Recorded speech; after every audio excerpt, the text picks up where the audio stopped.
You ready to get started? Actually, yeah, let me stop. Are you ready for these questions? No, maybe. Shoot. So, Fire. I'm gonna fire away. what initially piqued your interest in bodybuilding? I got into lifting a little bit after I joined the military. Joined the military at 17. Did not want to go to school anymore. I was tired, tired of school. And so... I ended up not making it through, so my goal at the time was to train, get bigger, because I was only like 125 pounds, and come back and kick the pipeline's ass and be a badass and go do badass stuff. I thought at 17 years old that it would be the same as like a video game. Crazy enough, you know? And so I get through it, and it's literally the hardest thing I've ever done. I pushed through, but it, at that time my good wasn't, up to par. So there was a gym across the street from where I was staying in the dormitories, and I started in the gym, and pretty quickly I put on like 20 pounds of muscle. Yeah, I started to gain size fairly quickly at that point. That first year of lifting, you put on a lot of weight, and someone mentioned like, hey, you should look into bodybuilding. So went down to the local grocery store and picked up a magazine, and there Dexter Jackson was on the cover. I saw the magazines in the grocery store of Dexter Jackson. I was like, okay, this is what I want to do. And a year later, I hopped on stage and did my first competition. I did my first show in April. I met this bodybuilding couple, John and Heather Blatz, and they prepped me for it. What has been your biggest adversity over the course of your career? and how have you overcome it? Man, my biggest adversity was actually this off season, I would say. Really? A lot of craziness happened in my life, and with my coach passing away, and me getting a divorce, just all at once, and just everything kind of happening, and me not handling it all that well. That was probably the hardest thing. My diet was off, my training was off, because everything was kind of just not where it should have been. I've had all types of stuff, whether it's my job, death, relationship stuff, I can't really think of one. But yeah, you just have to remember your why and just keep going. And basically, I just kind of said to myself, I can't sit here and wallow. I don't like to dwell on stuff like that, so. People out there, they don't care. They don't care what you're going through. If you're not online, you're not promoting your business, they're gonna move on to the next guy. So if I want to be successful, I have, no matter what's going on in my personal life, I have to stay on track on meeting my goals. So my goals are not gonna wait for anybody else, Working out or eating this food is because I want to be a good bodybuilder, or the best bodybuilder. And I kind of need to make a living and not be broke. Yeah.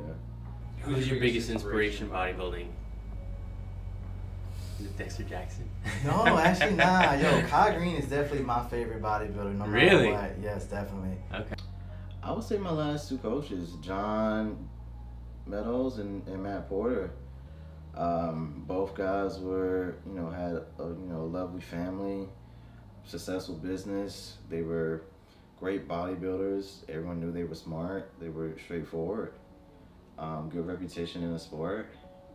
He was the guy who actually showed, like, watching his routine actually showed me, okay, there's so much more you can do with posing, and just, I love the fact that, yes, he's a bodybuilder, but that's not what defines him. He can go be an actor, he can be an artist, he can be a motivational speaker, he can do all these things, and he doesn't let bodybuilding limit him, and that's kind of what I want to eventually become. Something that, yes, I can compete, yes, I love bodybuilding, but look at all these other things I can be and all these things I can do. If I had to say I don't know him as well, but someone that might fit that mold too is Jay Cutler.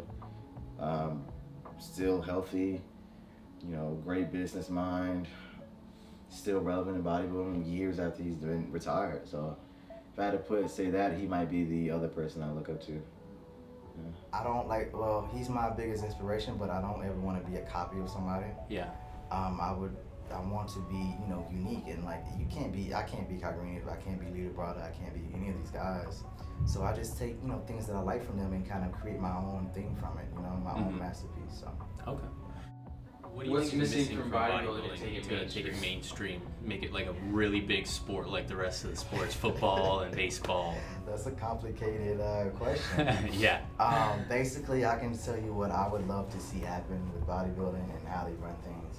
I would love it if they could structure things a lot better, promote things a lot more. There's a show that just happened in Korea, Monsters Gym.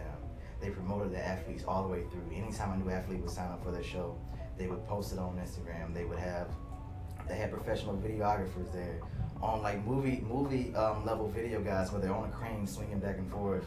They had expert level, the marketing team, they promoted it through funny videos and content. They had everything going. It's just not, with the show I'm doing, they post the same poster of the show on Instagram saying, oh, we're 5 weeks out, we're 4 weeks out.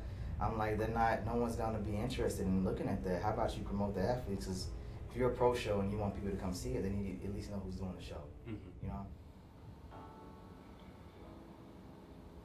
Not anytime soon. Maybe one day. Well, no, not anytime soon with the way things are with the people in charge, and they don't track sales, so how would they ever know if we got more popular? They don't check numbers like that, so they're not gonna think we're making more money. Bodybuilding and class physiques on the same day. They just buy one ticket, and the guys who are in charge are always gonna love bodybuilding more. If they had metrics to check that stuff, maybe one day sooner. But at the moment, the way they run the IFBB, you know. Best advice for a newbie. Best advice for a newbie. Biggest thing, man, what I've learned from myself and what I could tell my own self from what I've learned so far is, first of all, just, you know, once you find what you're good at and find out what your gift is, you need to focus on that.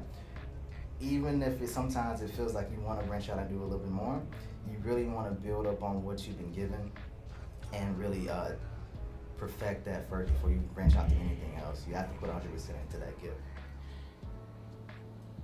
Be patient and enjoy the process, you know? A lot of people get bummed out real quick and they fizzle out, and then they just retire because they know, I didn't win my first show, I didn't win my second show, I didn't win my third show. You know, sometimes it takes a little bit of time to figure things out, you know? So just be patient, enjoy the process, and take notes, learn as much as possible. Just don't go doing the same thing or random things without really seeing what happens from it. So that's kind of my advice there. What role does mindset play in your prep and in bodybuilding, you know? Mindset is everything, definitely everything.